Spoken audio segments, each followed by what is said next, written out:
मेरे प्रिय आत्मन, एक सुबह अभी सूरज भी निकला नहीं था और एक माझी नदी के किनारे पहुंच गया था। उसका पैर किसी चीज से टकरा गया। झुक के उसने देखा, पत्थरों से भरा हुआ एक झोला पड़ा था।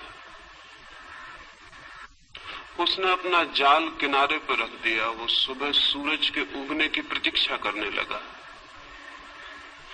सूरज उग आए, वो अपना जाल फेंके और मछलियां पकड़े।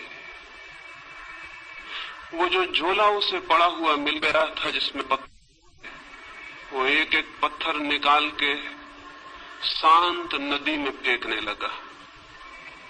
सुबह के सन्नाटे में उन पत्थरों की गिरने की छपाक की आवाज सुनता, फिर दूसरा पत्थर फेंकता। धीरे धीरे सुबह का सूरज निकला, रोशनी हुई। तब तक उसने झोले के सारे पत्थर फेंक दिए थे, सिर्फ एक पत्थर उसके हाथ में रह गया। सूरज की रोशनी में देखते से ही जैसे उसके हृदय की धड़कन बंद हो गई, सांस रुक गई। उसने जिन्हें पत्थर समझ के फेंक दिया था वे हीरे जवाहरात थे, लेकिन अब तो अंतिम हाथ में बचा था टुकड़ा और वो पूरे झोले को फेंक चुका था। और रोने लगा, चिल्लाने लगा।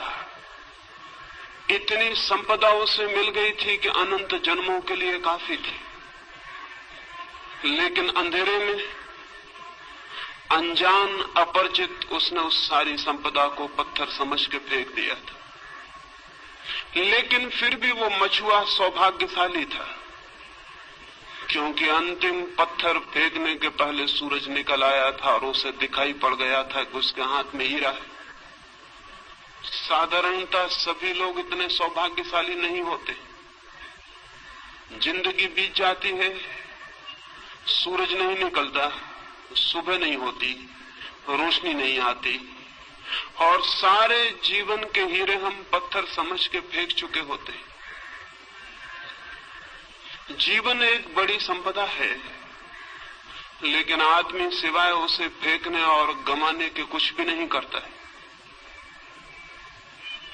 जीवन क्या है ये भी पता नहीं चल पाता और हम उसे फेंक देते। जीवन में क्या छिपा था, कौन से राज, कौन सा रहस्य, कौन सा स्वर्ग, कौन सा आनंद, कौन सी मुक्ति, उस सब का कोई भी अनुभव नहीं हो पाता और जीवन हमारे हाथ से रिक्त हो जाता है। इन आने वाले 3 दिनों में जीवन की संपदा पर ही थोड़ी सी बातें मुझे कहनी। लेकिन जो लोग जीवन की संपदा को पत्थर मानकर बैठ गए हैं, वे कभी आंख खोलकर देख पाएंगे कि जिन्हें उन्होंने पत्थर समझा है वे हीरे माणिक हैं। ये बहुत कठिन है।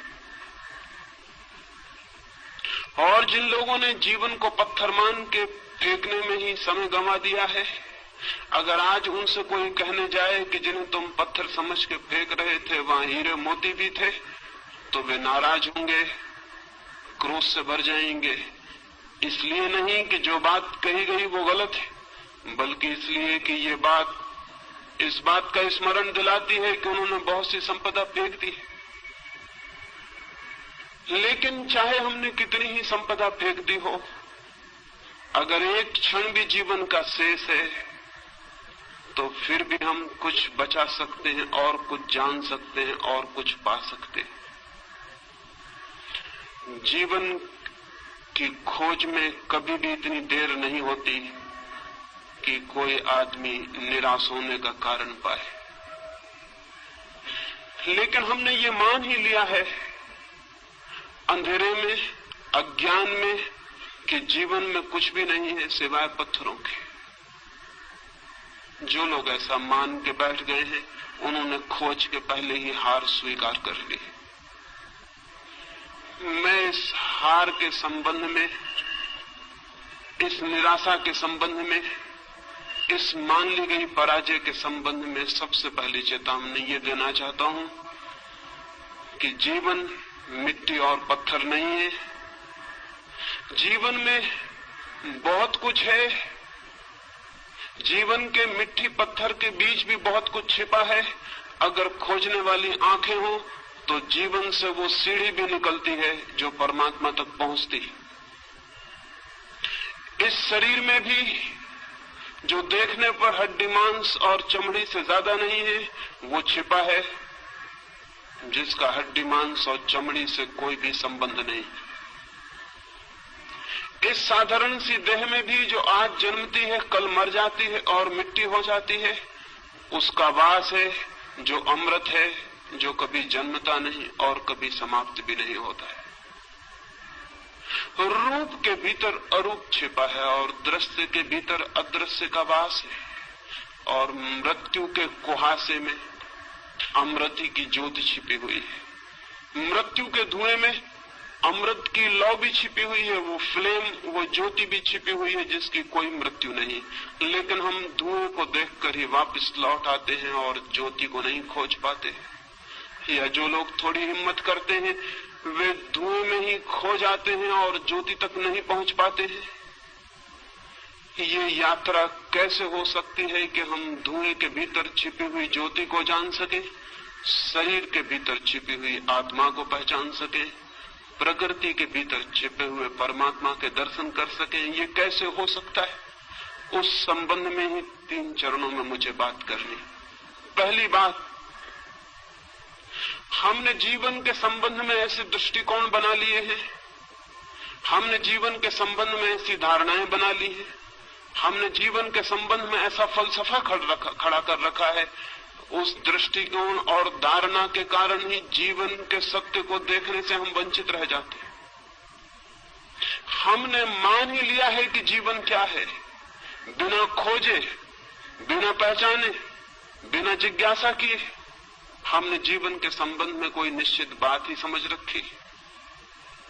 हजारों वर्षों से हमें एक ही बात मंत्र की तरह पढ़ाई जा रही है कि जीवन असार है, जीवन व्यर्थ है, जीवन दुख है। सम्मोहन की तरह हमारे प्राणों पर यह मंत्र दोहराया गया है कि जीवन व्यर्थ है, जीवन असार है, जीवन दुख है, जीवन छोड़ देने योग्य है। ये बात सुन सुन के धीरे धीरे हमारे प्राणों में पत्थर की तरह मजबूत होकर बैठ गई। इस बात के कारण जीवन असार दिखाई पड़ने लगा है, जीवन दुख दिखाई पड़ने लगा है। इस बात के कारण जीवन ने सारा आनंद, सारा प्रेम, सारा सौंदर्य खो दिया है। मनुष्य एक कुरूपता बन गया है, मनुष्य एक दुख का अड्डा बन गया है। और जब हमने ये मान ही लिया है कि जीवन व्यर्थ है, असार है, तो उसे सार्थक बनाने की सारी चेष्टा भी बंद हो गई हो तो आश्चर्य नहीं। अगर हमने ये मान ही लिया है कि जीवन एक कुरूपता है तो उसके भीतर सौंदर्य की खोज कैसे हो सकती? और अगर हमने ये मान ही लिया है कि जीवन सिर्फ छोड़ देने योग्य है, तो जिसे छोड़ ही देना है उसे सजाना, उसे खोजना, उसे निखारना, इसकी कोई भी जरूरत नहीं है। हम जीवन के साथ वैसा व्यवहार कर रहे हैं जैसा कोई आदमी स्टेशन पर विश्रामालय के साथ व्यवहार करता है, वेटिंग रूम के साथ व्यवहार करता है। वो जानता है कि क्षण भर हम इस वेटिंग रूम में ठहरे हुए हैं, क्षण भर बाद छोड़ देना है। इस वेटिंग रूम से प्रयोजन क्या है, अर्थ क्या है? वो वहां मूंगफली के छिलके भी डालता है, पान भी थूक देता है, गंदा भी करता है, और फिर भी सोचता है मुझे क्या प्रयोजन है, क्षण भर बाद मुझे चले जाना है। जीवन के संबंध में भी हम इसी तरह का व्यवहार कर रहे हैं। जहां से हमें क्षण भर बाद चले जाना है, वहां सुंदर और सत्य की खोज और निर्माण करने की जरूरत क्या है? लेकिन मैं आपसे कहना चाहता हूं, जिंदगी जरूर हमें छोड़ के चले जाना है, लेकिन जो असली जिंदगी है उसे हमें कभी भी छोड़ने का कोई उपाय नहीं।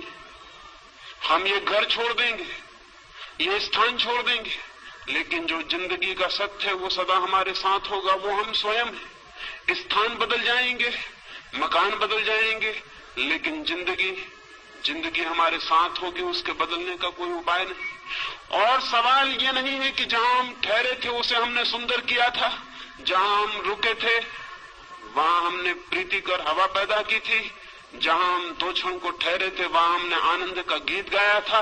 सवाल ये नहीं है कि वहां आनंद का गीत हमने गाया था। सवाल यह है कि जिसने आनंद का गीत गाया था उसने भीतर आनंद के और बड़े संभावनाओं के द्वार खोल लिए। जिसने उस मकान को सुंदर बनाया था उसने और बड़े सौंदर्य को पाने की क्षमता उपलब्ध कर ली। जिसने 2 क्षण उस वेटिंग रूम में भी प्रेम के बिताए थे उसने और बड़े प्रेम को पाने की पात्रता अर्जित कर ली। हम जो करते हैं उसी से हम निर्मित होते हैं। हमारा कृत्य अंततः हमें निर्मित करता है, हमें बनाता है। हम जो करते हैं वही धीरे धीरे हमारे प्राण और हमारी आत्मा का निर्माता हो जाता है। जीवन के साथ हम क्या कर रहे हैं इस पर निर्भर करेगा कि हम कैसे निर्मित हो रहे हैं। जीवन के साथ हमारा क्या व्यवहार है इस पर निर्भर होगा कि हमारी आत्मा किन दिशाओं में यात्रा करेगी, किन मार्गों पर जाएगी, किन नए जगतों की खोज करेगी। जीवन के साथ हमारा व्यवहार हमें निर्मित करता है। ये अगर स्मरण हो तो शायद जीवन को असार व्यर्थ मानने की दृष्टि हमें भ्रांत मालूम पड़े, तो शायद हमें जीवन को दुखपूर्ण मानने की बात गलत मालूम पड़े, तो शायद हमें जीवन से विरोधी रुख अधार्मिक मालूम पड़े। लेकिन अब तक धर्म के नाम पर जीवन का विरोध ही सिखाया गया है। सच तो यह है कि अब तक का सारा धर्म मृत्युवादी है, जीवनवादी नहीं। उसकी दृष्टि में मृत्यु के बाद जो है वही महत्वपूर्ण है, मृत्यु के पहले जो है वो महत्वपूर्ण नहीं। अब तक के धर्म की दृष्टि में मृत्यु की पूजा है, जीवन का सम्मान नहीं। जीवन के फूलों का आदर नहीं, मृत्यु के कुम्हला गए, जा चुके, मिट गए फूलों की कब्रों की प्रशंसा और श्रद्धा है। अब तक का सारा धर्म चिंतन करता है मृत्यु के बाद क्या है, स्वर्ग मोक्ष। मृत्यु के पहले क्या है उससे आज तक के धर्म को जैसे कोई संबंध नहीं रहा। और मैं आपसे कहना चाहता हूं मृत्यु के पहले जो है अगर हम उसे ही संभालने में असमर्थ हैं तो मृत्यु के बाद जो है उसे हम संभालने में कभी भी समर्थ नहीं हो सकते। मृत्यु के पहले जो है अगर वही व्यर्थ छूट जाता है तो मृत्यु के बाद कभी भी सार्थकता की कोई गुंजाइश, कोई पात्रता हम अपने में पैदा नहीं कर सकेंगे। मृत्यु की तैयारी भी इस जीवन में जो आज पास है, मौजूद है, उसके द्वारा करनी। मृत्यु के बाद भी अगर कोई लोक है तो उस लोक में हमें उसी का दर्शन होगा जो हमने जीवन में अनुभव किया है और निर्मित किया है। लेकिन जीवन को भुला देने की, जीवन को विस्मरण कर देने की बात ही अब तक कही गई। मैं आपसे कहना चाहता हूं जीवन के अतिरिक्त न कोई परमात्मा है, न हो सकता है। मैं आपसे ये भी कहना चाहता हूं जीवन को साध लेना ही धर्म की साधना है और जीवन में ही परम सत्य को अनुभव कर लेना मोक्ष को उपलब्ध कर लेने की पहली सीढ़ी। जो जीवन को ही चूक जाता है वो और सब भी चूक जाएगा, ये निश्चित है। लेकिन अब तक का रुख उल्टा रहा है। वो रुख कहता है जीवन को छोड़ो, वो रुख कहता है जीवन को त्यागो। वो ये नहीं कहता कि जीवन में खोजो, वो ये नहीं कहता कि जीवन को जीने की कला सीखो, वो ये भी नहीं कहता कि जीवन को जीने के ढंग पर निर्भर करता है कि जीवन कैसा मालूम पड़ेगा। अगर जीवन अंधकारपूर्ण मालूम पड़ता है तो वो जीने का गलत ढंग है। यही जीवन आनंद की वर्षा भी बन सकता है अगर जीने का सही ढंग उपलब्ध हो जाए। धर्म को मैं जीने की कला कहता हूं, वो आर्ट ऑफ लिविंग है। धर्म जीवन का त्याग नहीं, जीवन की गहराइयों में उतरने की सीढ़ियां हैं। धर्म जीवन की तरफ पीठ कर लेना नहीं, जीवन की तरफ पूरी तरह आंख खोलना है। धर्म जीवन से भागना नहीं, जीवन को पूरा आलिंगन में लेने का नाम है। धर्म है जीवन का पूरा साक्षात्कार। यही शायद कारण है कि आज तक के धर्म में सिर्फ बूढ़े लोग ही उत्सुक रहे हैं। मंदिरों में जाएं, चर्चों में, गिरजाघरों में, गुरुद्वारों में, और वहां वृद्ध लोग दिखाई पड़ेंगे। वहां युवा दिखाई नहीं पड़ते, वहां छोटे बच्चे दिखाई नहीं पड़ते। क्या कारण? एक ही कारण है, अब तक का हमारा धर्म सिर्फ बूढ़े का धर्म है, उन लोगों का धर्म है जिनकी मौत करीब आ गई, और अब जो मौत से भयभीत हो गए हैं और मौत के बाद के चिंतन के संबंध में आतुर हैं और जानना चाहते हैं कि मौत के बाद क्या है। जो धर्म मौत पर आधारित है वो धर्म पूरे जीवन को कैसे प्रभावित कर सकेगा? जो धर्म मौत का चिंतन करता है वो पृथ्वी को धार्मिक कैसे बना सकेगा? वो नहीं बना सका। 5000 वर्षों की धार्मिक शिक्षा के बाद भी पृथ्वी रोज अधार्मिक से अधार्मिक होती चली गई। मंदिर है, मस्जिद है, चर्च है, पुजारी है, पुरोहित है, सन्यासी है, लेकिन पृथ्वी धार्मिक नहीं हो सकी है और नहीं हो सकेगी, क्योंकि धर्म का आधार ही गलत है। धर्म का आधार जीवन नहीं है, धर्म का आधार मृत्यु है, धर्म का आधार खिलते हुए फूल नहीं है, कब्रें हैं। जिस धर्म का आधार मृत्यु है वो धर्म अगर जीवन के प्राणों को स्पंदित न कर पाता हो तो आश्चर्य क्या है? जिम्मेवारी किसकी है? मैं इन 3 दिनों में जीवन के धर्म के संबंध में ही बात करना चाहता हूं और इसलिए पहला सूत्र समझ लेना जरूरी है। और इस सूत्र के संबंध में आज तक छिपाने की, दबाने की, भूल जाने की सारी चेष्टा की गई है, लेकिन जानने और खोजने की नहीं। और उस भूलने और विस्मृत कर देने की चेष्टा के दुष्परिणाम सारे जगत में व्याप्त हो गए। मनुष्य के सामान्य जीवन में केंद्रीय तत्व क्या है? परमात्मा, आत्मा, सत्य नहीं। मनुष्य के प्राणों में, सामान्य मनुष्य के प्राणों में, जिसने कोई खोज नहीं की, जिसने कोई यात्रा नहीं की, जिसने कोई साधना नहीं की, उसके प्राणों की गहराई में क्या है? प्रार्थना, पूजा? नहीं, बिल्कुल नहीं। अगर हम सामान्य मनुष्य के जीवन ऊर्जा में खोज करें, उसकी जीवन शक्ति को हम खोजने जाएं, तो न तो वहां परमात्मा दिखाई पड़ेगा, न पूजा, न प्रार्थना, न ध्यान, वहां कुछ और ही दिखाई पड़ेगा। और जो दिखाई पड़ेगा उसे भुलाने की चेष्टा की गई है, उसे जानने और समझने की नहीं। वहां क्या दिखाई पड़ेगा? हम आदमी के प्राणों को चीरें और फाड़ें और वहां खोजें, आदमी को छोड़ दें। अगर आदमी से इतर जगत की भी हम खोजबीन करें तो वहां प्राणों की गहराइयों में क्या मिलेगा? अगर हम एक पौधे की जांचबीन करें तो क्या मिलेगा? एक पौधा क्या कर रहा है? एक पौधा पूरी चेष्टा कर रहा है नए बीज उत्पन्न करने की। एक पौधे के सारे प्राण, सारा रस नए बीज इकट्ठे करने, जन्मने की चेष्टा कर रहा है। एक पक्षी क्या कर रहा है? एक पशु क्या कर रहा है? अगर हम सारी प्रकृति में खोजने जाएं तो हम पाएंगे सारी प्रकृति में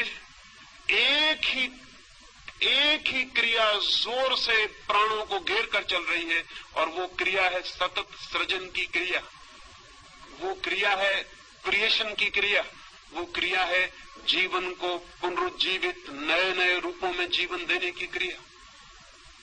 फूल बीज को संभाल रहे हैं, फल बीज को संभाल रहे हैं। बीज क्या करेगा? बीज फिर पौधा बनेगा, फिर फूल बनेगा, फिर फल बनेगा। अगर हम सारे जीवन को देखें तो जीवन जन्मने की एक अनंत क्रिया का नाम है। जीवन एक ऊर्जा है जो स्वयं को पैदा करने के लिए सतत संलग्न है और सतत चेष्टाशील। आदमी के भीतर भी वही है। आदमी के भीतर उस सतत सृजन की चेष्टा का नाम हमने सेक्स दे रखा है, काम दे रखा है। इस नाम के कारण उस ऊर्जा को एक गाली मिल गई, एक अपमान। इस नाम के कारण एक निंदा का भाव पैदा हो गया। मनुष्य के भीतर भी जीवन को जन्म देने की सतत चेष्टा चल रही है। हम उसे सेक्स कहते हैं, हम उसे काम की शक्ति कहते हैं। लेकिन काम की शक्ति क्या है? समुद्र की लहरें आकर टकरा रही हैं। समुद्र के तट से हजारों लाखों वर्षों से लहरें चली आती हैं, टकराती हैं, लौट जाती हैं, फिर आती हैं, टकराती हैं, लौट जाती हैं। जीवन भी हजारों वर्षों से अनंत अनंत लहरों में टकरा रहा है। जरूर जीवन कहीं उठना चाहता है। ये समुद्र की लहरें, जीवन की ये लहरें कहीं ऊपर पहुंचना चाहती हैं, लेकिन किनारों से टकराती हैं और नष्ट हो जाती हैं। फिर नई लहरें आती हैं, टकराती हैं और नष्ट हो जाती हैं। ये जीवन का सागर इतने अरबों वर्षों से टकरा रहा है, संघर्ष ले रहा है, रोज उठता है, गिर जाता है। क्या होगा प्रयोजन इसके पीछे? जरूर इसके पीछे कोई बृहत्तर ऊंचाइयां छूने का आयोजन चल रहा है, जरूर इसके पीछे कुछ और गहराइयां जानने का प्रयोजन चल रहा है, जरूर जीवन की सतत प्रक्रिया के पीछे कुछ और महानतर जीवन पैदा करने का प्रयास चल रहा है। मनुष्य को जमीन पर आए बहुत दिन नहीं हुए, कुछ लाख वर्ष हुए, उसके पहले मनुष्य नहीं था, लेकिन पशु थे। पशुओं को आए हुए भी बहुत ज्यादा समय नहीं हुआ। एक जमाना था कि पशु भी नहीं थे, लेकिन पौधे थे, पौधों को आए भी बहुत समय नहीं हुआ। एक समय था कि पौधे भी नहीं थे, पत्थर थे, पहाड़ थे, नदियां थी, सागर था। पत्थर, पहाड़, नदियों की वो जो दुनिया थी, वो किस बात के लिए पीड़ित थी? वो पौधों को पैदा करना चाहती थी। पौधे धीरे धीरे पैदा हुए, जीवन ने एक नया रूप लिया, पृथ्वी हरियाली से भर गई, फूल खिले, लेकिन पौधे भी अपने में तृप्त नहीं थे। वे सतत जीवन को जन्म देते रहे, उनकी भी कोई चेष्टा चल रही थी। वे पशुओं को, पक्षियों को जन्म देना चाहते थे। पशु पक्षी पैदा हुए, हजारों लाखों वर्षों तक पशु पक्षियों से भरा हुआ था ये जगत, लेकिन मनुष्य का कोई पता न था। पशुओं और पक्षियों के प्राणों के भीतर निरंतर मनुष्य भी निवास कर रहा था, पैदा होने की चेष्टा कर रहा था। फिर मनुष्य पैदा हुआ। अब मनुष्य किस लिए है? मनुष्य निरंतर नए जीवन को पैदा करने के लिए आतुर है। हम उसे सेक्स कहते हैं, हम उसे काम की वासना कहते हैं, लेकिन उस वासना का मूल अर्थ क्या है? मूल अर्थ इतना है, मनुष्य अपने पर समाप्त नहीं होना चाहता, आगे भी जीवन को पैदा करना चाहता। लेकिन क्यों? क्या मनुष्य के प्राणों में मनुष्य से ऊपर किसी सुपरमैन को, किसी महामानव को पैदा करने की कोई चेष्टा चल रही? निश्चित ही चल रही। निश्चित ही मनुष्य के प्राण इस चेष्टा में संलग्न है कि मनुष्य से श्रेष्ठतर जीवन जन्म पा सके, मनुष्य से श्रेष्ठतर प्राणी आविर्भूत हो सके। नीत्शे से लेकर अरविंद तक, पतंजलि से लेकर बर्ट्रैंड रसल तक, सारे मनुष्यों के प्राणों में एक कल्पना, एक सपने की तरह बैठी रही कि मनुष्य से बड़ा प्राणी कैसे पैदा हो सके। लेकिन मनुष्य से बड़ा प्राणी पैदा कैसे होगा? हमने तो हजारों वर्ष से इस पैदा होने की कामना को ही निंदित कर रखा है। हमने तो सेक्स को सिवाय गाली के आज तक दूसरा कोई सम्मान नहीं दिया। हम तो बात करने में भयभीत होते हैं। हमने तो सेक्स को इस भांति छिपा के रख दिया है जैसे वो है ही नहीं, जैसे उसका जीवन में कोई स्थान नहीं है। जबकि सच्चाई ये है कि उससे ज्यादा महत्वपूर्ण मनुष्य के जीवन में और कुछ भी नहीं, लेकिन उसको छिपाया है, उसको दबाया है। दबाने और छिपाने से मनुष्य सेक्स से मुक्त नहीं हो गया, बल्कि मनुष्य और भी बुरी तरह से सेक्स से ग्रसित हो गया है। दमन उल्टे परिणाम लाया है। शायद आप में से किसी ने एक फ्रेंच वैज्ञानिक कुएं के एक नियम के संबंध में सुना होगा। वो नियम है लॉ ऑफ रिवर्स इफेक्ट। कुएं ने एक नियम इजाद किया है, विपरीत परिणाम का नियम। हम जो करना चाहते हैं हम इस ढंग से कर सकते हैं कि जो हम परिणाम चाहते थे उससे उल्टा परिणाम हो जाए।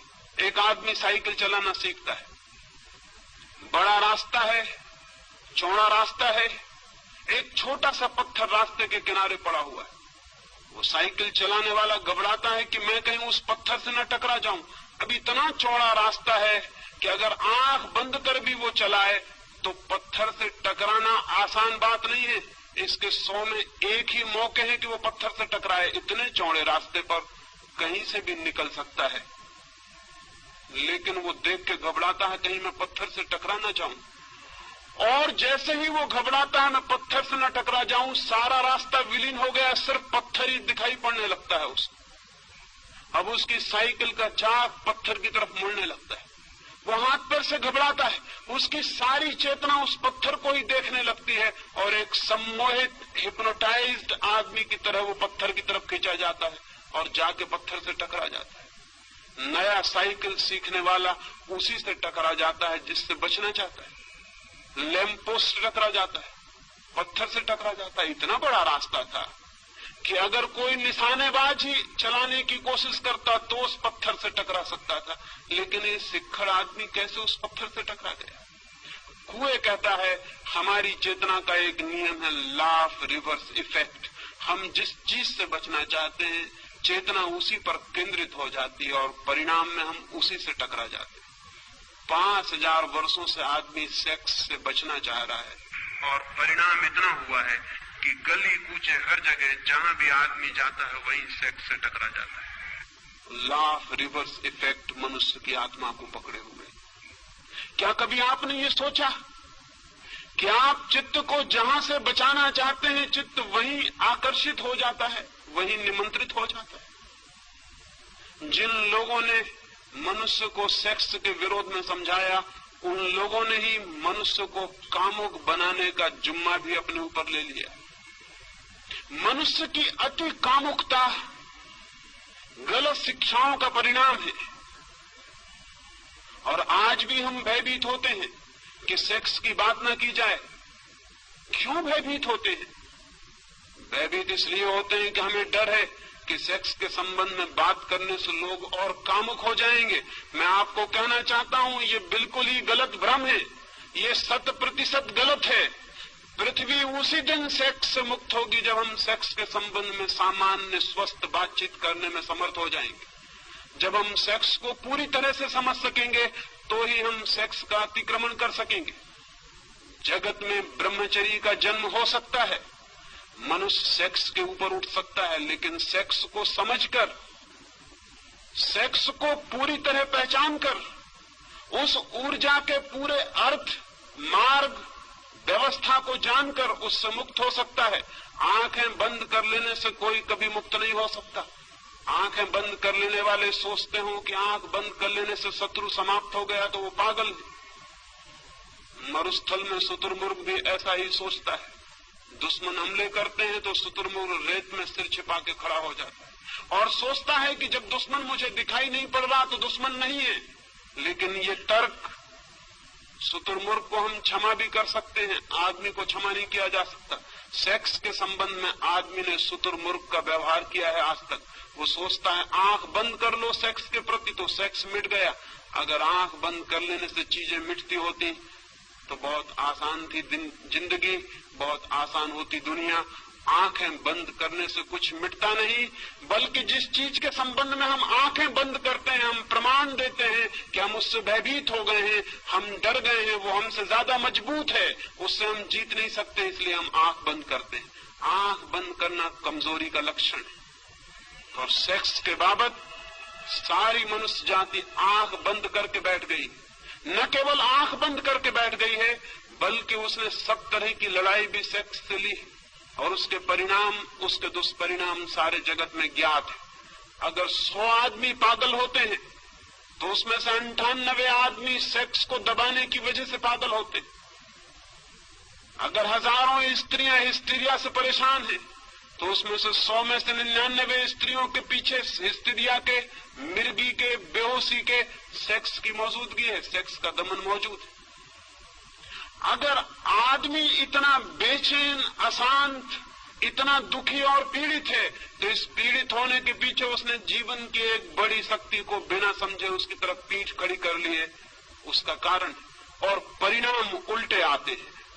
अगर हम मनुष्य का साहित्य उठाकर देखें, अगर किसी देवलोक से कभी कोई देवता आए या चंद्रलोक से या मंगल ग्रह से कभी कोई यात्री आए और हमारी किताबें पढ़े, हमारा साहित्य देखे, हमारी कविताएं पढ़े, हमारे चित्र देखे तो बहुत हैरान हो जाएगा।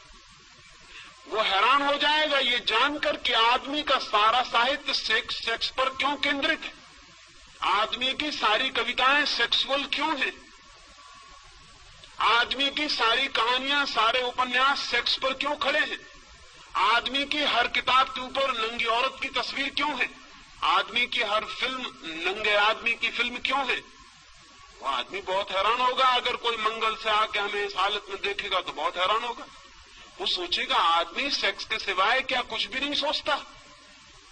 और आदमी से अगर पूछेगा, बातचीत करेगा, तो बहुत हैरान हो जाएगा। आदमी बातचीत करेगा आत्मा की, परमात्मा की, स्वर्ग की, मोक्ष की, सेक्स की कभी कोई बात नहीं करेगा।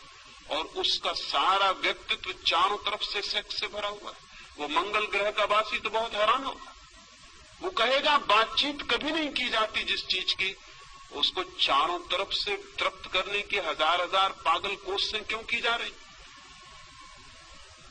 आदमी को हमने परवर्ट किया है, विकृत किया है, और अच्छे नामों के आधार पर विकृत किया है। ब्रह्मचर्य की बात हम करते हैं, लेकिन कभी इस बात की चेष्टा नहीं करते कि पहले मनुष्य की काम की ऊर्जा को समझा जाए, फिर उसे रूपांतरित करने के प्रयोग भी किए जा सकते हैं। बिना उस ऊर्जा को समझे दमन की, संयम की सारी शिक्षा मनुष्य को पागल, विक्षिप्त और रुग्ण करेगी। इस संबंध में कोई भी ध्यान नहीं। ये मनुष्य इतना रुग्ण, इतना दीनहीन कभी भी ना था, इतना विषाक्त भी ना था, इतना पॉइजनस भी ना था, इतना दुखी भी ना था। मैंने एक अस्पताल के पास से मैं निकलता था, मैंने एक तख्ते पर अस्पताल की एक सूचना लिखी हुई पढ़ी। लिखा था उस तख्ते पर, एक आदमी को बिच्छू ने काटा, उसका इलाज किया गया, वो 1 दिन में ठीक होकर घर वापस चला गया है। एक दूसरे आदमी को सांप ने काटा था, उसका 3 दिन में इलाज किया गया, वो स्वस्थ होकर घर वापस लौट गया है। उस पर तीसरी सूचना थी कि एक और आदमी को पागल कुत्ते ने काट लिया था, उसका 10 दिन से इलाज हो रहा है, वो काफी ठीक हो गया है और शीघ्र ही उसके पूरी तरह ठीक हो जाने की उम्मीद है। और उस पर एक चौथी सूचना भी थी कि एक आदमी को एक आदमी ने काट लिया था, उसे कई सप्ताह हो गए, वो बेहोश है और उसके ठीक होने की भी कोई उम्मीद नहीं। मैं बहुत हैरान हुआ, आदमी का काटा हुआ इतना जहरीला हो सकता है। लेकिन अगर हम आदमी की तरफ देखेंगे तो दिखाई पड़ेगा आदमी के भीतर बहुत जहर इकट्ठा हो गया है। और उस जहर के इकट्ठे हो जाने का पहला सूत्र यह है कि हमने आदमी के निसर्ग को, उसकी प्रकृति को स्वीकार नहीं किया, उसकी प्रकृति को दबाने और जबरदस्ती तोड़ने की चेष्टा की। मनुष्य के भीतर जो शक्ति है, उस शक्ति को रूपांतरित करने की, ऊंचा ले जाने की, आकाशगामी बनाने का हमने कोई प्रयास नहीं किया। उस शक्ति के ऊपर हम जबरदस्ती कब्जा करके बैठ गए हैं। वो शक्ति नीचे से ज्वालामुखी की तरह उबल रही है और धक्के दे रही है। वो आदमी को किसी भी क्षण उल्टा देने की चेष्टा कर रही, और इसलिए जरा सा मौका मिल जाता है तो आपको पता है सबसे पहली बात क्या होती। अगर एक हवाई जहाज गिर पड़े तो आपको सबसे पहले उस हवाई जहाज में अगर पायलट हो और आप उसके पास जाएं, उसकी लाश के पास, तो आपको पहला प्रश्न क्या उठेगा मन में? क्या आपको ख्याल आएगा ये हिंदू है या मुसलमान? नहीं। क्या आपको ख्याल आएगा कि ये भारतीय है कि चीनी? नहीं। आपको पहला ख्याल आएगा ये आदमी है या औरत। पहला प्रश्न आपके मन में उठेगा ये स्त्री है या पुरुष।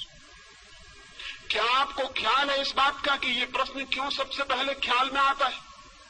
भीतर दबा हुआ सेक्स है, उस सेक्स के दमन की वजह से बाहर स्त्रियां और पुरुष अतिशय उभर कर दिखाई पड़ते। क्या आपने कभी सोचा आप किसी आदमी का नाम भूल सकते हैं, जाति भूल सकते हैं, चेहरा भूल सकते हैं? अगर मैं आपसे मिलूं या मुझे आप मिले तो मैं सब भूल सकता हूं कि आपका नाम क्या था, आपका चेहरा क्या था, आपकी जाति क्या थी, उम्र क्या थी, आप किस पद पर थे, सब भूल सकता हूं। लेकिन कभी आपको ख्याल आया आप ये भी भूल सकें कि जिससे आप मिले थे वो आदमी थी या औरत? कभी आप भूल सके इस बात को कि जिससे आप मिले थे वो पुरुष है या स्त्री? कभी पीछे ये संदेह उठा मन में कि वो स्त्री है या पुरुष? नहीं, ये बात आप कभी भी नहीं भूल सके होंगे। क्यों? लेकिन जब सारी बातें भूल जाती हैं तो ये क्यों नहीं भूलता?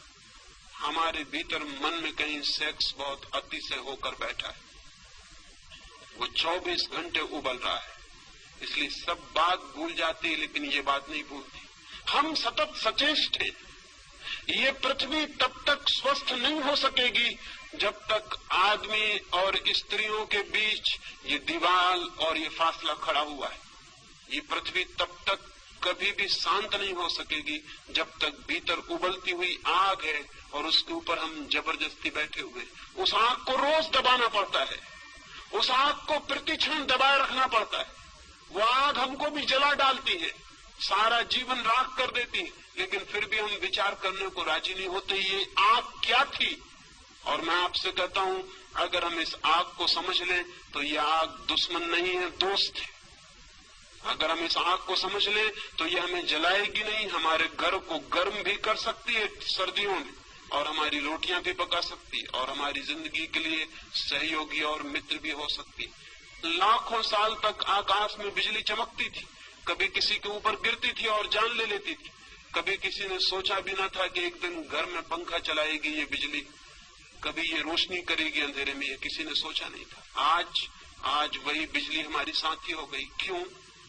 बिजली की तरफ हम आंख मूंद के खड़े हो जाते तो हम कभी बिजली के राज को न समझ पाते और न कभी उसका उपयोग कर पाते, वो हमारी दुश्मनी बनी रहती। लेकिन नहीं, आदमी ने बिजली के प्रति दोस्ताना का भाव बरता, उसने बिजली को समझने की कोशिश की, उसने प्रयास किए जानने के, और धीरे धीरे बिजली उसकी साथी हो गई।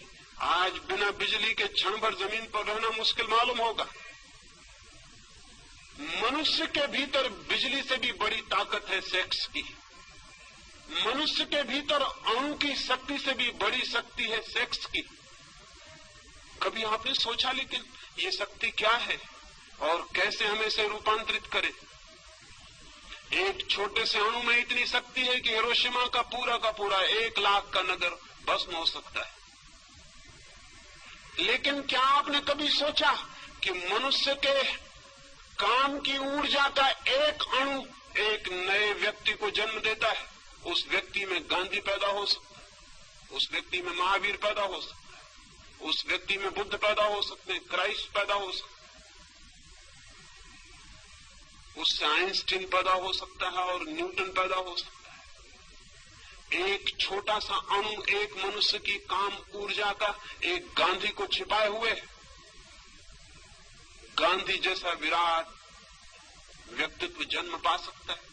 लेकिन हम सेक्स को समझने को राजी नहीं, लेकिन हम सेक्स की ऊर्जा के संबंध में बात करने की हिम्मत जुटाने को राजी नहीं। कौन सा भय हमें पकड़े हुए है कि जिससे सारे जीवन का जन्म होता है, उस शक्ति को हम समझना नहीं चाहते? कौन सा डर है, कौन सी घबराहट है? मैंने पिछली बंबई की सभा में इस संबंध में कुछ बात की थी तो बड़ी घबराहट फैल गई। मुझे बहुत से पत्र पहुंचे कि आप इस तरह की बातें मत कहें, इस तरह की बात ही मत करें। मैं बहुत हैरान हुआ कि इस तरह की बात क्यों न की जाए। अगर शक्ति है हमारे भीतर तो उसे जाना क्यों न जाए, उसे क्यों न पहचाना जाए? और बिना जाने पहचाने, बिना उसके नियम समझे हम उस शक्ति को और ऊपर कैसे ले जा सकते हैं? पहचान से हम उसको जीत भी सकते हैं, बदल भी सकते हैं, लेकिन बिना पहचाने तो हम उसके हाथ में ही मरेंगे और सड़ेंगे और कभी उससे मुक्त नहीं हो सकते। जो लोग सेक्स के संबंध में बात करने की मनाही करते हैं, वही लोग पृथ्वी को सेक्स के गड्ढे में डाले हुए हैं, ये मैं आपसे कहना चाहता हूं। जो लोग घबराते हैं और जो समझते हैं धर्म का सेक्स से कोई संबंध नहीं, वे खुद तो पागल हैं ही, वो सारी पृथ्वी को भी पागल बनाने में सहयोगी हो रहे हैं। धर्म का संबंध मनुष्य की ऊर्जा के ट्रांसफॉर्मेशन से है। धर्म का संबंध मनुष्य की शक्ति को रूपांतरित करने से। धर्म चाहता है कि मनुष्य के व्यक्तित्व में जो छिपा है वो श्रेष्ठतम रूप से अभिव्यक्त हो जाए। धर्म चाहता है कि मनुष्य का जीवन निम्न से उच्च की एक यात्रा बने, पदार्थ से परमात्मा तक पहुंच जाए। लेकिन ये चाह तभी पूरी हो सकती है हम जहां जाना चाहते हैं उस स्थान को समझना उतना उपयोगी नहीं जितना उस स्थान को समझना उपयोगी है जहां हम खड़े हैं, क्योंकि वहीं से यात्रा शुरू करनी पड़ती। सेक्स है फैक्ट, सेक्स जो है वो तथ्य है मनुष्य के जीवन का, और परमात्मा अभी दूर है। सेक्स हमारे जीवन का तथ्य है। इस तथ्य को समझ के हम परमात्मा के सत्य तक यात्रा कर भी सकते हैं, लेकिन इसे बिना समझे 1 इंच आगे नहीं जा सकते। कोल्हू के बैल की तरह इसी के आसपास घूमते रहेंगे, इसी के आसपास घूमते रहेंगे। मैंने जो पिछली सभा में कुछ बातें कही तो मुझे ऐसा लगा कि जैसे हम जीवन की वास्तविकता को समझने की भी तैयारी नहीं दिखाते, तो फिर हम और क्या कर सकते हैं और आगे क्या हो सकता है। फिर ईश्वर परमात्मा की सारी बातें सांत्वना की, कोरी सांत्वना की बातें हैं और झूठी हैं, क्योंकि जीवन के परम सत्य चाहे कितने ही नग्न हो उन्हें जानना ही पड़ेगा, समझना ही पड़ेगा। तो पहली बात तो ये जान लेनी जरूरी है कि मनुष्य का जन्म सेक्स से होता है, मनुष्य का सारा व्यक्तित्व सेक्स के अणुओं से बना हुआ है, मनुष्य का सारा प्राण सेक्स की ऊर्जा से भरा हुआ है। जीवन की ऊर्जा अर्थात काम की ऊर्जा, ये जो काम की ऊर्जा है, ये जो सेक्स एनर्जी है, ये क्या है? ये क्यों हमारे जीवन को इतने जोर से आंदोलित करती, क्यों हमारे जीवन को इतना प्रभावित करती? क्यों हम घूम घूम कर सेक्स के आसपास इर्द गिर्द ही चक्कर लगाते हैं और समाप्त हो जाते हैं? कौन सा आकर्षण है इसका?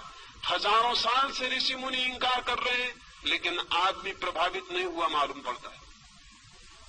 हजारों साल से वे कह रहे हैं कि मुख मोड़ लो इससे, दूर हट जाओ इससे, सेक्स की कल्पना और कामना छोड़ दो, चित्त से निकाल डालो ये सारे सपने।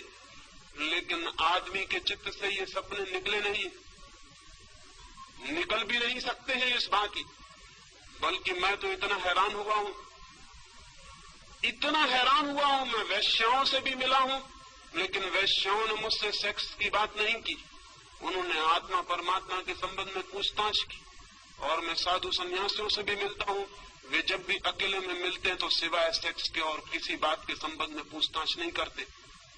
मैं बहुत हैरान हुआ, मैं हैरान हुआ हूं इस बात को जानकर कि साधु सन्यासियों को जो निरंतर इसके विरोध में बोल रहे हैं, वे खुद भी चित्त के तल पर वहीं गिरसित हैं, वहीं परेशान हैं। तो जनता में आत्मा परमात्मा की बात करते हैं, लेकिन भीतर उनके भी समस्या वही होगी भी, स्वाभाविक है, क्योंकि हमने उस समस्या को समझने की भी चेष्टा नहीं की है। हमने उस ऊर्जा के नियम भी नहीं जानने चाहे, और हमने कभी ये भी नहीं पूछा कि मनुष्य का इतना आकर्षण क्यों है, कौन सिखाता है सेक्स आपको? सारी दुनिया तो सिखाने के विरोध में सारे उपाय करती है। माँ बाप चेष्टा करते हैं कि बच्चे को पता न चल जाए, शिक्षक चेष्टा करते हैं, धर्मशास्त्र चेष्टा करते हैं, कहीं कोई स्कूल नहीं, कहीं कोई यूनिवर्सिटी नहीं, लेकिन आदमी अचानक एक दिन पाता है कि सारे प्राण काम की आतुरता से भर गए।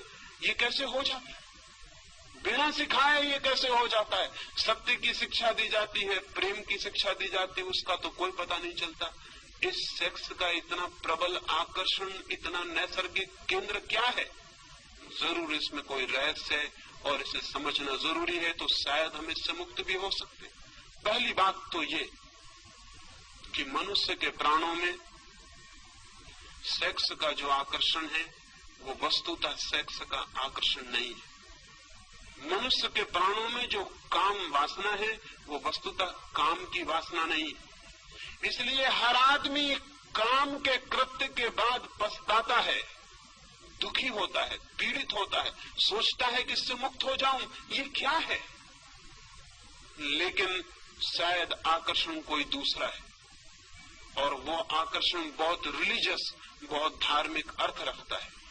वो आकर्षण ये है कि मनुष्य के सामान्य जीवन में सिवाय सेक्स की अनुभूति के वो कभी भी अपने गहरे से गहरे प्राणों में नहीं उतर पाता है, और किसी क्षण में कभी गहरे नहीं उतरता है। दुकान करता है, धंधा करता है, यश कमाता है, पैसे कमाता है, लेकिन एक अनुभव काम का, संभोग का उसे गहरे से गहरे ले जाता है। और उसकी गहराई में दो घटनाएं घटती हैं। एक, संभोग के अनुभव में अहंकार विसर्जित हो जाता है, इगोलेसनेस पैदा हो जाती है। एक क्षण के लिए अहंकार नहीं रह जाता, एक क्षण को यह याद भी नहीं रह जाता कि मैं हूं। क्या आपको पता है, धर्म के श्रेष्ठतम अनुभव में मैं बिल्कुल मिट जाता है, अहंकार बिल्कुल शून्य हो जाता है। सेक्स के अनुभव में क्षण भर को अहंकार मिटता है, लगता है कि हूं या नहीं। एक क्षण को विलीन हो जाता है मेरापन का भाव। दूसरी घटना घटती है, एक क्षण के लिए समय मिट जाता है, टाइमलेसनेस पैदा हो जाती। जीसस ने कहा है समाधि के संबंध में, there shall be time no longer. समाधि का जो अनुभव है वहां समय नहीं रह जाता, वो कालातीत है, समय बिल्कुल विलीन हो जाता है, न कोई अतीत है न कोई भविष्य, शुद्ध वर्तमान रह जाता है। सेक्स के अनुभव में ये दूसरी घटना घटती, न कोई अतीत रह जाता न कोई भविष्य, समय मिट जाता है, एक क्षण के लिए समय विलीन हो जाता है। ये धार्मिक अनुभूति के लिए सर्वाधिक महत्वपूर्ण तत्व है, ईगोलेसनेस, टाइमलेसनेस। ये दो तत्व हैं जिनकी वजह से आदमी सेक्स की तरफ आतुर होता है और पागल होता है। वो आतुरता स्त्री के शरीर के लिए नहीं है पुरुष की, न पुरुष के शरीर के लिए स्त्री की है। वो आतुरता शरीर के लिए बिल्कुल भी नहीं है, वो आतुरता किसी और ही बात के लिए। वो आतुरता है अहंकार शून्यता का अनुभव, समय शून्यता का अनुभव। लेकिन समय शून्य और अहंकार शून्य होने के लिए आतुरता क्यों है? क्योंकि जैसे ही अहंकार मिटता है आत्मा की झलक उपलब्ध होती है, जैसे ही समय मिटता है परमात्मा की झलक उपलब्ध होती है।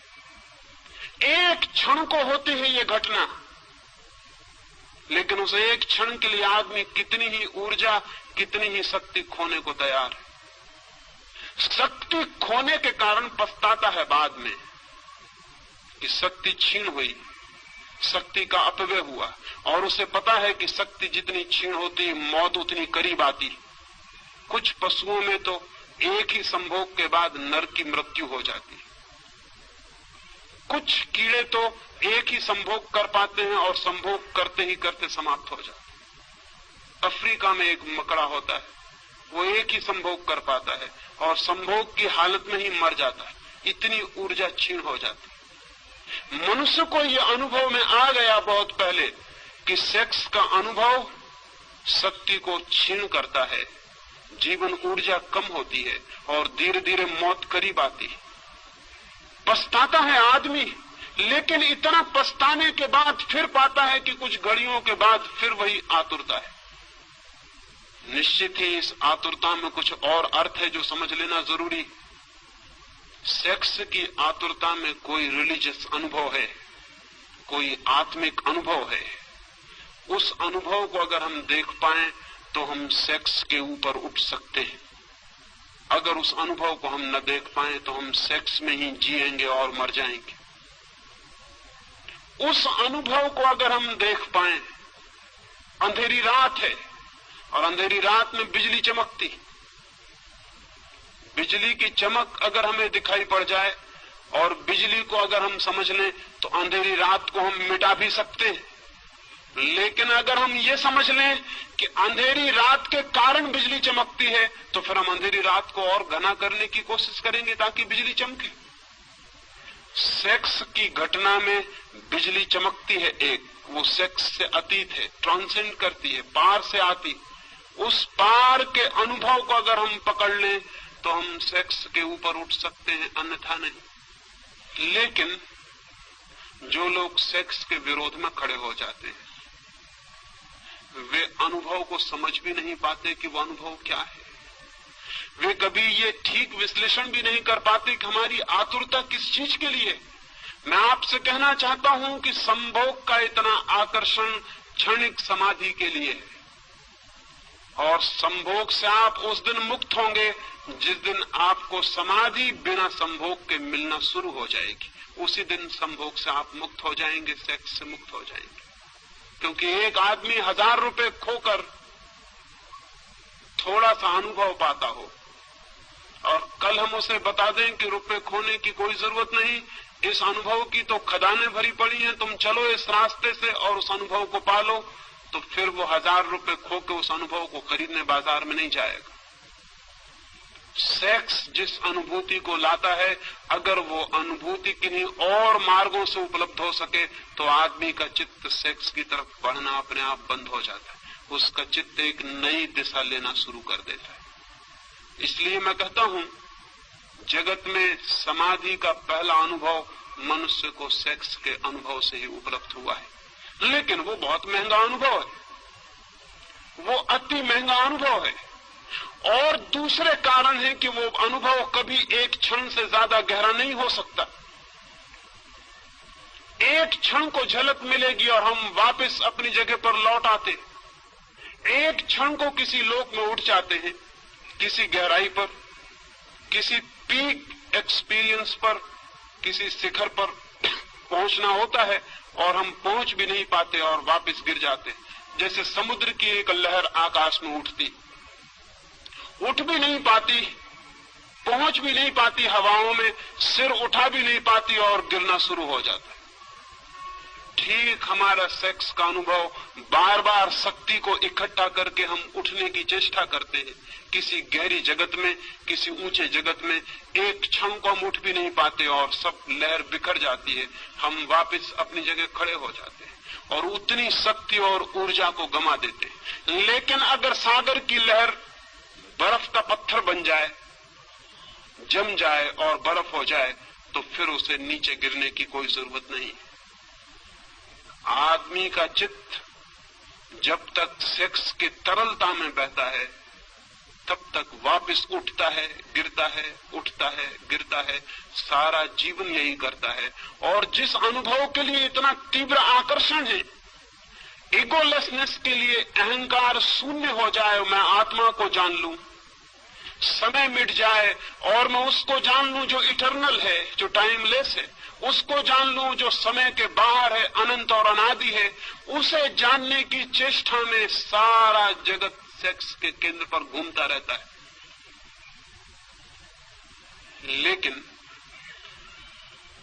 अगर हम इस घटना के विरोध में खड़े हो जाएं सिर्फ, तो क्या होगा? तो क्या हम उस अनुभव को पालेंगे जो सेक्स से एक झलक की तरह दिखाई पड़ता? नहीं। अगर हम सेक्स के विरोध में खड़े हो जाते हैं तो सेक्स ही हमारी चेतना का केंद्र बन जाता। हम सेक्स से मुक्त नहीं होते, उससे बंध जाते। वो लॉ ऑफ रिवर्स इफेक्ट काम शुरू कर देता। फिर हम उससे बंध गए, फिर हम भागने की कोशिश करते हैं और जितनी हम कोशिश करते हैं उतने ही बंधते चले जाते हैं। एक आदमी बीमार था और बीमारी कुछ उसे ऐसी थी कि दिन रात उसे भूख लगती थी। सच तो यह है उसे बीमारी कुछ भी न थी। भोजन के संबंध में उसने कुछ विरोध की किताबें पढ़ ली थी। उसने पढ़ लिया था कि भोजन पाप है, उपवास पुण्य है, कुछ भी खाना हिंसा करना है। जितना वो ये सोचने लगा कि भोजन करना पाप है, उतना ही भूख को दबाने लगा। जितनी भूख को दबाने लगा उतनी भूख असर्ट करने लगी, जोर से प्रकट होने लगी। तो वो 2-4 दिन उपवास करता था और एक दिन पागल की तरह कुछ भी खा जाता था। जब कुछ भी खा लेता था तो बहुत दुखी होता था, क्योंकि फिर खाने की तकलीफ झेलनी पड़ती थी। फिर पश्चाताप में 2-4 दिन उपवास करता था और फिर कुछ भी खा लेता। आखिर उसने तय किया कि ये घर रहते हुए नहीं हो सकेगा ठीक, मुझे जंगल चले जाना चाहिए। वो पहाड़ पर गया, एक हिल स्टेशन पर जाकर एक कमरे में रहा।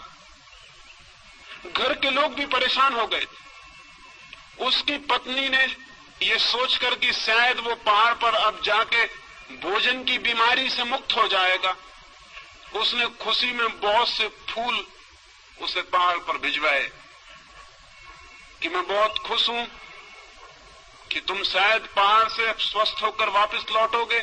मैं शुभकामना के रूप में ये फूल तुम्हें भेज रही हूं। उस आदमी का वापस तार आया। उसने तार में लिखा, many thanks for the flowers, they are so delicious. उसने तार किया कि बहुत धन्यवाद फूलों के लिए, बड़े स्वादिष्ट है। वो फूलों को खा गया वहां पहाड़ पर जो फूल उसको भेजे गए। अब कोई आदमी फूलों को खाएगा इसका हम ख्याल नहीं कर सकते, लेकिन जो आदमी भोजन से लड़ाई शुरू कर देगा वो फूलों को खा सकता है। आदमी सेक्स से लड़ाई शुरू किया और उसने क्या क्या सेक्स के नाम पर खाया है, इसका आपने कभी हिसाब लगाया? आदमी को छोड़कर, सभ्य आदमी को छोड़कर होमोसेक्सुअलिटी कहीं है? जंगल में आदिवासी रहते हैं, उन्होंने कभी कल्पना भी नहीं की है कि होमोसेक्सुअलिटी जैसी चीज भी हो सकती, कि पुरुष और पुरुष के साथ संभोग कर सकते हैं, ये भी हो सकता है। ये कल्पना के बाहर है। मैं आदिवासियों के पास रहा हूं और उनसे मैंने कहा कि सब लोग इस तरह भी करते हैं। वो कहने लगे हमारे विश्वास के बाहर है, ये कैसे हो सकता है। लेकिन अमेरिका में उन्होंने आंकड़े निकाले, 35% लोग होमोसेक्सुअल, और बेल्जियम और स्वीडन और हालैंड में होमोसेक्सुअल्स के क्लब हैं, सोसाइटीज हैं, अखबार निकलते हैं, और वो सरकार से ये दावा करते हैं कि होमोसेक्सुअलिटी के ऊपर से कानून उठा दिया जाना चाहिए, क्योंकि 40% लोग जिसको मानते हैं, तो इतनी बड़ी माइनॉरिटी के ऊपर हमला है ये आपका। हम तो मानते हैं कि होमोसेक्सुअलिटी ठीक है, इसलिए हमको हक होना चाहिए। कोई कल्पना नहीं कर सकता कि ये होमोसेक्सुअलिटी कैसे पैदा हो गई। सेक्स के बाबत लड़ाई का ये परिणाम है। जितना सभ्य समाज है उतनी वेश्याएं हैं। कभी आपने ये सोचा कि वेश्याएं कैसे पैदा हो गई? किसी आदिवासी गांव में जाके वेश्या खोज सकते हैं आप? आज भी बस्तर के गांव में वेश्या खोजनी मुश्किल है, और कोई कल्पना मानने को राजी नहीं होता कि ऐसी स्त्रियां हो सकती हैं जो कि अपनी इज्जत बेचती हो, अपना संभोग बेचती हो।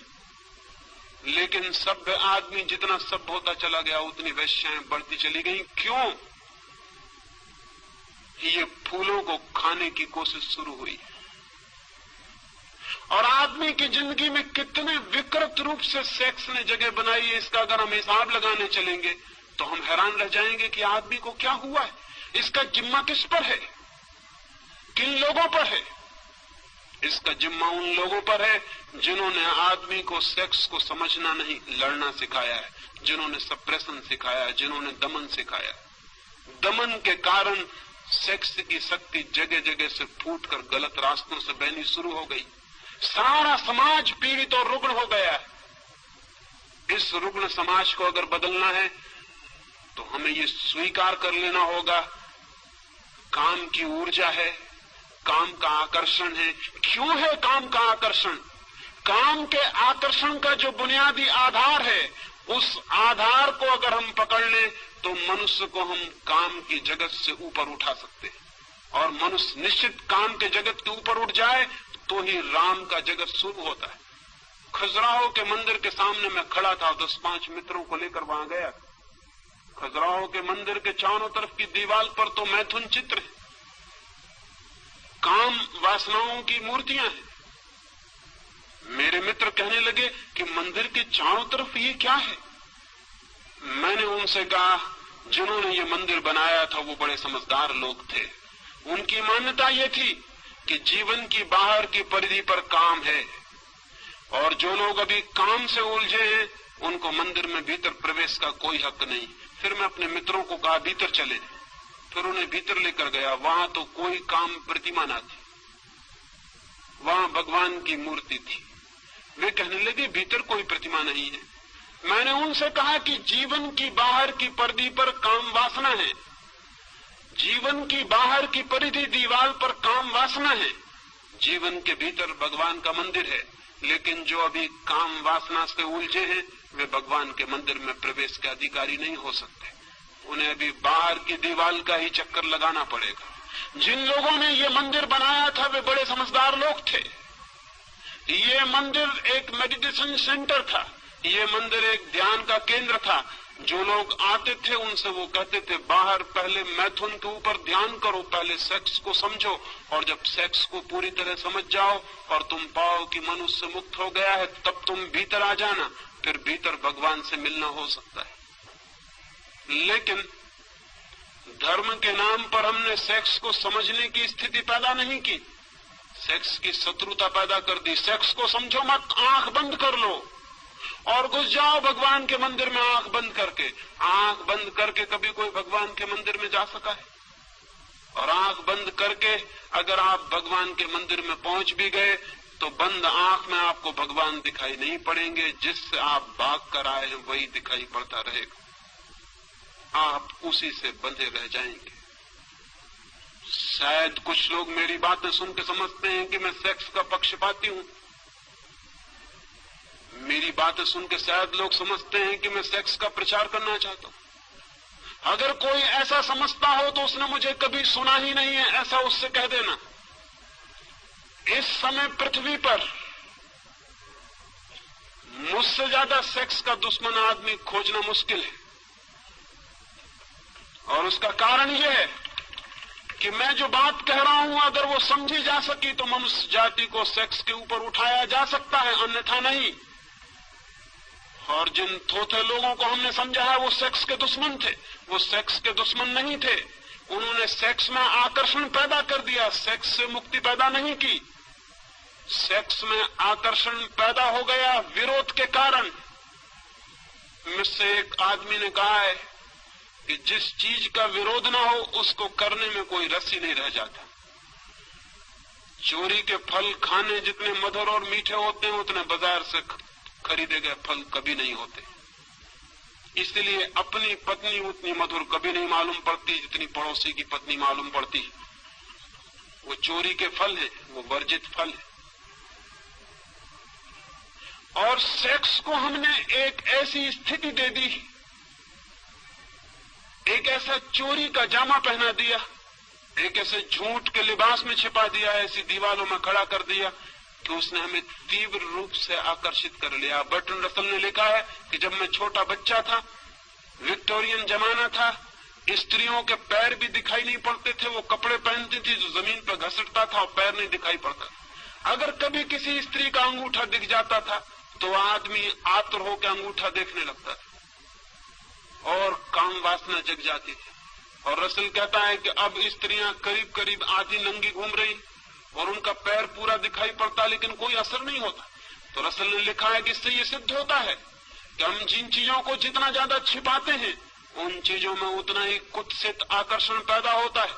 अगर दुनिया को सेक्स से मुक्त करना है तो बच्चों को ज्यादा देर तक घर में नग्न रहने की सुविधा होनी चाहिए। जब तक बच्चे घर में नग्न खेल सकें, लड़के और लड़कियां, उन्हें नग्न खेलने देना चाहिए ताकि वो एक दूसरे के शरीर से भली भांति परिचित हो जाएं और कल रास्तों पर उनको किसी स्त्री को धक्का देने की कोई जरूरत न रह जाए, ताकि वे एक दूसरे के शरीर से इतने परिचित हो जाएं कि किसी किताब पर नंगी औरत की तस्वीर छापने की कोई जरूरत न रह जाए। वे शरीर से इतने परिचित हों कि शरीर का कुत्सित आकर्षण विलीन हो सके। लेकिन बड़ी उल्टी दुनिया है। जिन लोगों ने शरीर को ढांक के छिपा के खड़ा किया है उन्हीं लोगों ने शरीर को इतना आकर्षित बना दिया है, ये हमारे ख्याल में नहीं आता। जिन लोगों ने शरीर को जितना ढांक के छिपा दिया है शरीर को उतना ही हमारे मन में चिंतन का विषय बना दिया, ये हमारे ख्याल में नहीं आता। बच्चे नग्न होने चाहिए, देर तक नग्न खेलने चाहिए, लड़के और लड़कियां एक दूसरे को नग्नता में देखना चाहिए ताकि उनके पीछे कोई भी पागलपन न रह जाए और उनके इस पागलपन का जीवन भर रोग उनके भीतर न चलता रहे। लेकिन वो रोग चल रहा है और उस रोग को हम बढ़ाते चले जाते हैं। उस रोग के फिर हम नए नए रास्ते खोजते हैं। गंदी किताबें छपती हैं जो लोग गीता के कवर में भीतर रख के पढ़ते, बाइबल में दबा लेते हैं और पढ़ते। ये गंदी किताबें, तो हम कहते हैं ये गंदी किताबें बंद होनी चाहिए, लेकिन हम ये कभी नहीं पूछते कि गंदी किताबें पढ़ने वाला आदमी पैदा क्यों हो गया है। हम कहते हैं नंगी तस्वीरें दीवारों पर नहीं लगनी चाहिए, लेकिन हम कभी नहीं पूछते कि नंगी तस्वीरें कौन आदमी देखने को आता है। वही आदमी आता है जो स्त्रियों के शरीर को देखने से वंचित रह गया। एक कुतूहल जाग गया है, क्या है स्त्री का शरीर। और मैं आपसे कहता हूं, वस्त्रों ने स्त्री के शरीर को जितना सुंदर बना दिया है उतना सुंदर स्त्री का शरीर है नहीं। वस्त्रों में ढांक कर शरीर छिपा नहीं है और उघड़ के प्रकट हुआ है। ये सारी की सारी चिंतना हमारी विपरीत फल ले आई। इसलिए आज एक बात आपसे कहना चाहता हूं पहले दिन की चर्चा में, वो ये, सेक्स क्या है,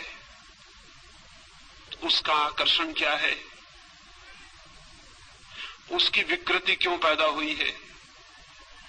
अगर हम ये 3 बातें ठीक से समझ लें तो मनुष्य का मन इनके ऊपर उठ सकता है। उठना चाहिए, उठने की जरूरत है, लेकिन उठने की चेष्टा गलत परिणाम लाई है, क्योंकि हमने लड़ाई खड़ी की है, हमने मैत्री खड़ी नहीं की। दुश्मनी खड़ी की है, सप्रेशन खड़ा किया है, दमन किया है, समझ पैदा नहीं की। अंडरस्टैंडिंग चाहिए, सप्रेशन नहीं, समझ चाहिए। जितनी गहरी समझ होगी मनुष्य उतना ही ऊपर उठता है, जितनी कम समझ होगी उतना ही मनुष्य दबाने की कोशिश करता है, और दबाने के कभी भी कोई सफल परिणाम, सुफल परिणाम, स्वस्थ परिणाम उपलब्ध नहीं होते। मनुष्य के जीवन की सबसे बड़ी ऊर्जा है काम, लेकिन काम पर रुक नहीं जाना है, काम को राम तक ले जाना है। सेक्स को समझना है ताकि ब्रह्मचर्य फलित हो सके, सेक्स को जानना है ताकि हम सेक्स से मुक्त हो सकें और ऊपर उठ सकें। लेकिन शायद ही आदमी जीवन भर अनुभव से गुजरता है, शायद ही उसने समझने की कोशिश की हो कि संभोग के भीतर समाधि का क्षण भर का अनुभव है, वही अनुभव खींच रहा है, वही अनुभव आकर्षित कर रहा है, वही अनुभव पुकार दे रहा है कि आओ। ध्यान पूर्वक उस अनुभव को जान लेना है कि कौन सा अनुभव मुझे आकर्षित कर रहा है, कौन मुझे खींच रहा है। और मैं आपसे कहता हूं, उस अनुभव को पाने के सुगम रास्ते हैं ध्यान, योग, सामायिक, प्रार्थना, सब उस अनुभव को पाने के मार्ग हैं। लेकिन वही अनुभव हमें आकर्षित कर रहा है, ये सोच लेना, जान लेना जरूरी है। एक मित्र ने मुझे लिखा कि आपने ऐसी बातें कही कि मां के साथ बेटी बैठी थी वो सुन रही है, बाप के साथ बेटी बैठी है वो सुन रही है, ऐसी बातें सबके सामने नहीं करनी चाहिए। मैंने उनसे कहा आप बिल्कुल पागल हैं। अगर मां समझदार होगी तो इसके पहले कि बेटी सेक्स की दुनिया में उतर जाए, उसे सेक्स के संबंध में अपने सारे अनुभव समझा देगी, ताकि वो अनजान, अधकच्ची, अपरिपक्व सेक्स के गलत रास्तों पर न चली जाए। अगर बाप योग्य है और समझदार है तो अपने बेटे को और अपनी बेटी को अपने सारे अनुभव बता देगा, ताकि बेटे और बेटियां गलत रास्तों पर न चले जाएं, जीवन उनके विकृत न हो जाए। लेकिन मजा यह है कि न बाप का कोई गहरा अनुभव है, न मां का कोई गहरा अनुभव है, वे खुद भी सेक्स के तल से ऊपर नहीं उठ सके, इसलिए घबराते हैं कि कहीं सेक्स की बात सुन के बच्चे भी इसी तल में न उलझ जाएं। लेकिन मैं उनसे पूछता हूं, आप किसकी बात सुन के उलझे थे? आप अपने आप उलझ गए थे, बच्चे भी अपने आप उलझ जाएंगे। ये हो भी सकता है कि अगर उन्हें समझ दी जाए, विचार दिया जाए, बोध दिया जाए, तो शायद वे अपनी ऊर्जा को व्यर्थ करने से बच सके, ऊर्जा को बचा सके, रूपांतरित कर सके। रास्ते के किनारे पर कोयले का ढेर लगा होता है। वैज्ञानिक कहते हैं कि कोयला ही हजारों साल में हीरा बन जाता है। कोयले और हीरे में कोई रासायनिक फर्क नहीं है, कोई केमिकल भेद नहीं है। कोयले के भी परमाणु वही हैं जो हीरे के हैं, कोयले का भी रासायनिक भौतिक संगठन वही है जो हीरे का है। हीरा कोयले का ही रूपांतरित बदला हुआ रूप है, हीरा कोयला ही है। मैं आपसे कहना चाहता हूं कि सेक्स कोयले की तरह है, ब्रह्मचर्य हीरे की तरह, लेकिन वो कोयले का ही बदला हुआ रूप है। वो कोयले का दुश्मन नहीं है हीरा, वो कोयले की ही बदलाहट है, वो कोयले का ही रूपांतरण है, वो कोयले को ही समझकर नई दिशाओं में ले गई यात्रा है। सेक्स का विरोध नहीं है ब्रह्मचर्य, सेक्स का ही रूपांतरण है, ट्रांसफॉर्मेशन है। और जो सेक्स का दुश्मन है वो कभी ब्रह्मचर्य को उपलब्ध नहीं हो सकता है। ब्रह्मचर्य की दिशा में जाना हो, और जाना जरूरी है, क्योंकि ब्रह्मचर्य का मतलब क्या है? ब्रह्मचर्य का इतना मतलब है वो अनुभव उपलब्ध हो जाए जो ब्रह्म की चर्या जैसा है, जैसा भगवान का जीवन हो वैसा जीवन उपलब्ध हो जाए। ब्रह्मचर्य यानी ब्रह्म की चर्या, ब्रह्म जैसा जीवन, परमात्मा जैसा अनुभव उपलब्ध हो जाए। वो हो सकता है अपनी शक्तियों को समझकर रूपांतरित करने से। आने वाले 2 दिनों में कैसे रूपांतरित किया जा सकता है सेक्स, कैसे रूपांतरित हो जाने के बाद काम राम के अनुभव में बदल जाता है, वो मैं आपसे बात करूंगा। और 3 दिन तक चाहूंगा कि बहुत गौर से सुन लेंगे, ताकि मेरे संबंध में कोई गलतफहमी पीछे आपको पैदा ना हो जाए। और जो भी प्रश्न हो ईमानदारी से और सच्चे उन्हें लिख के दे देंगे, ताकि आने वाले पिछले 2 दिनों में मैं उनके आपसे सीधी सीधी बात कर सकूं। किसी प्रश्न को छिपाने की जरूरत नहीं है। जो जिंदगी में सत्य है उसे छिपाने का कोई कारण नहीं। किसी सत्य से मुखरने की जरूरत नहीं है। जो सत्य है वो सत्य है, चाहे हम आंख बंद करें चाहे आंख खुली रखें। और एक बात मैं जानता हूं, धार्मिक आदमी मैं उसको कहता हूं जो जीवन के सारे सत्यों को सीधा साक्षात करने की हिम्मत रखता है। जो इतने कमजोर, काहिल और नपुंसक हैं कि जीवन के तथ्यों का सामना भी नहीं कर सकते, उनके धार्मिक होने की कोई उम्मीद कभी नहीं हो सकती। ये आने वाले 4 दिनों के लिए निमंत्रण देता हूं, क्योंकि ऐसे विषय पर ये बात है कि शायद ऋषि मुनियों से आशा नहीं रही कि ऐसे विषयों पर वे बात करेंगे। शायद आपको सुनने की आदत भी नहीं होगी, शायद आपका मन डरेगा, लेकिन फिर भी मैं चाहूंगा कि इन 5 दिनों आप ठीक से सुनने की कोशिश करेंगे। ये हो सकता है कि काम की